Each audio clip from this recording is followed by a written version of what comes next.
Columbia Institute of Technology acknowledges that our campuses are located on the unceded traditional territories of the Coast Salish nations of Musqueam, Squamish, and Tsleil-Waututh. Good morning, Crow listeners. This is Sandra Vargas reporting live from the studio with your 11 o'clock news. Good morning, Crow listeners. This is Sandra Vargas reporting live from the studio with your 11 o'clock news. A Canadian man has been sentenced to 2.5 years in prison after being arrested in collusion with a U.S. Social Security fraud scheme. With more on this and other stories we're following today, we're joined by our producer, Orchid Salang. Thank you, Sandro. 77-year-old Ellis Kingsip was sentenced on Monday in order to repay $420,000 in stolen assets obtained over 30 years from the U.S. government's Social Security benefits. The scheme is said to have included an intricate web of mail forwarding requests for his mother's mail by using private postal mailbox accounts in California, Vancouver, and Alaska.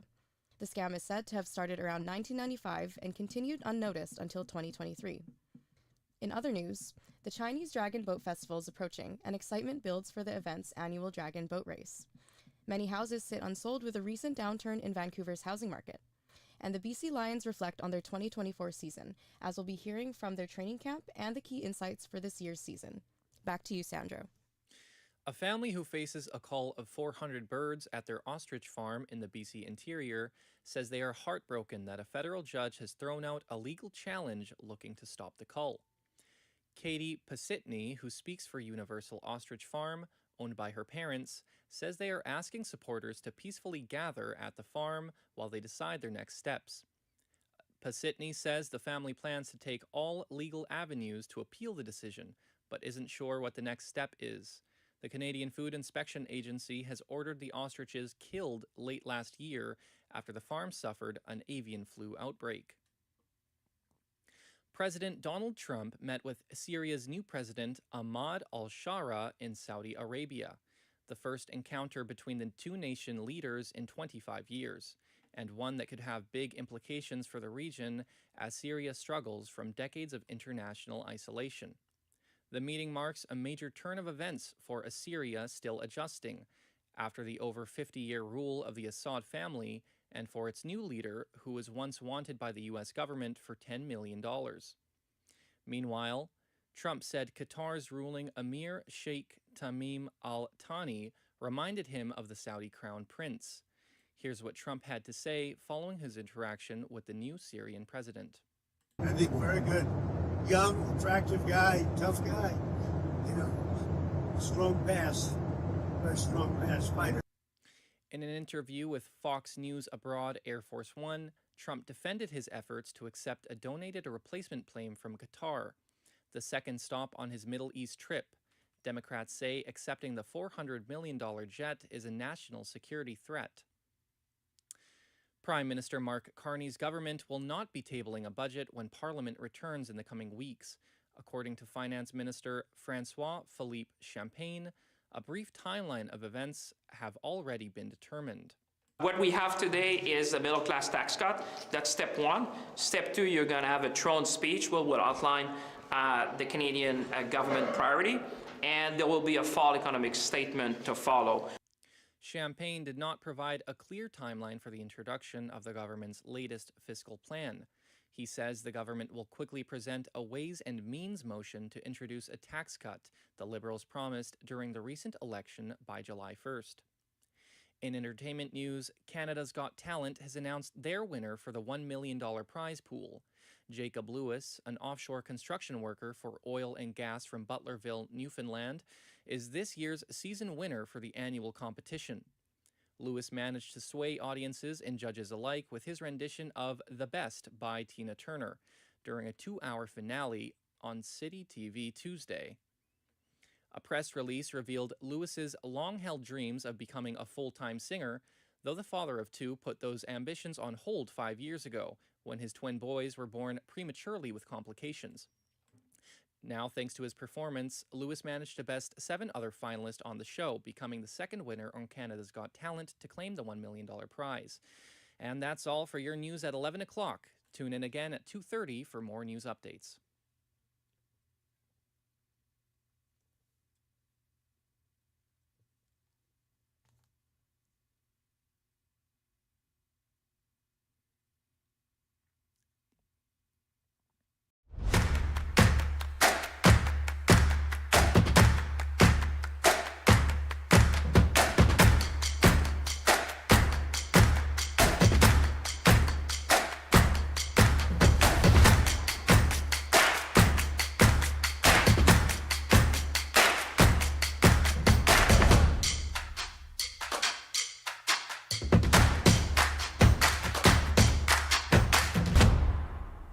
Everything is changing to digital. Everything is online.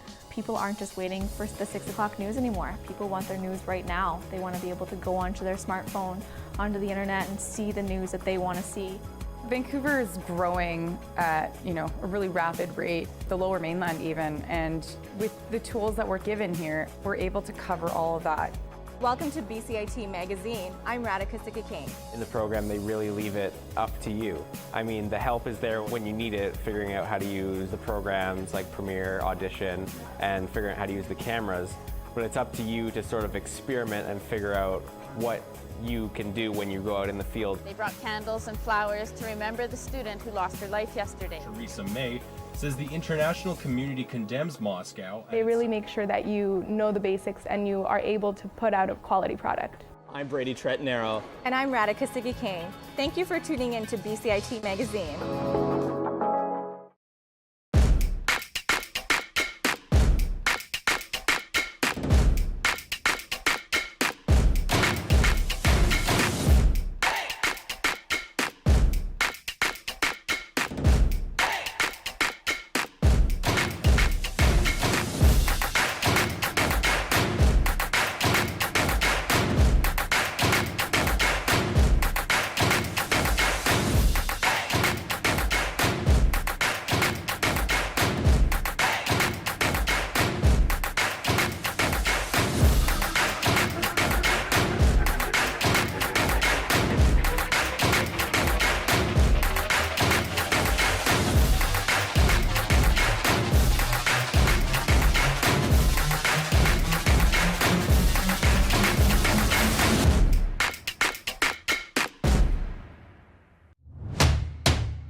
Welcome to BCIT's The Crow.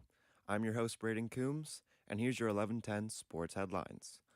We start off with hockey. After long consideration, the Vancouver Canucks have announced Adam Foote as their next head coach.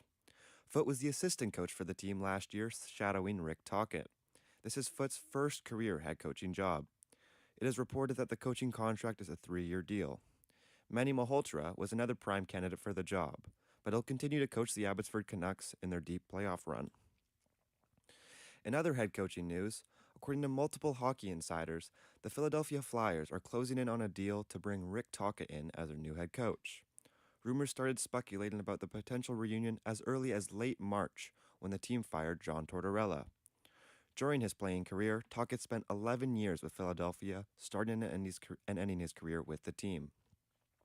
The hiring is not yet confirmed, but it is expected to be announced in short order. The Winnipeg Jets fell short to the Dallas Stars in Game 4 of their 7-game series last night.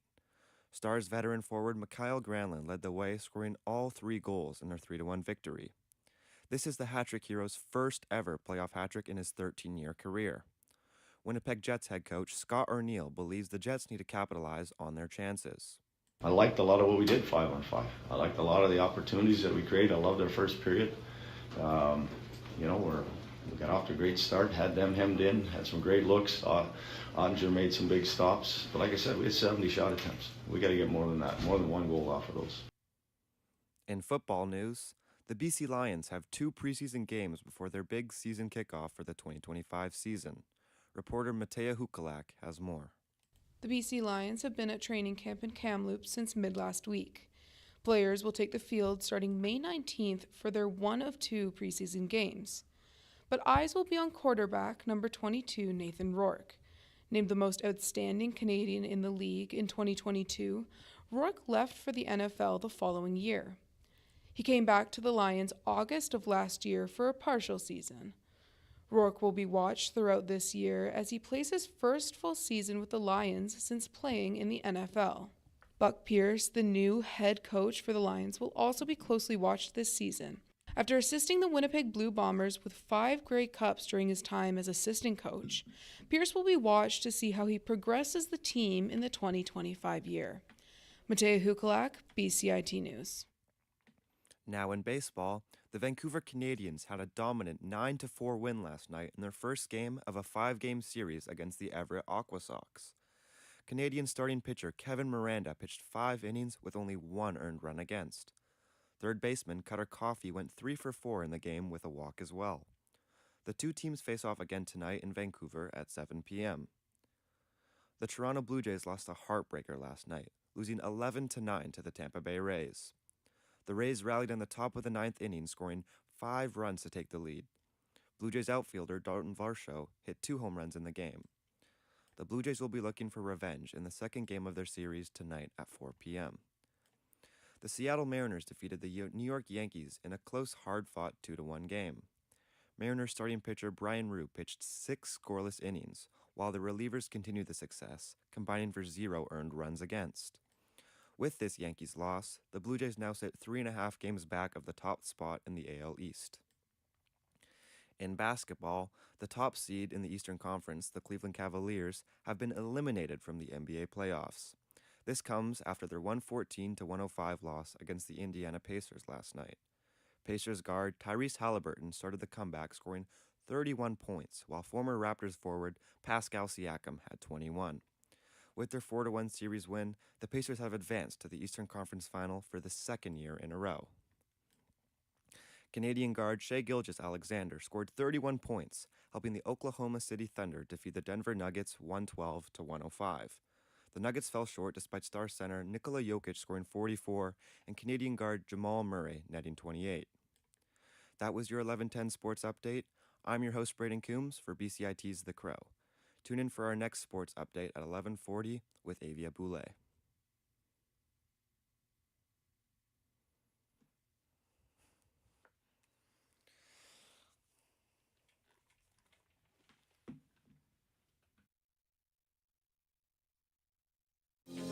This is 1680 The Crow, and you're listening to our feature presentation.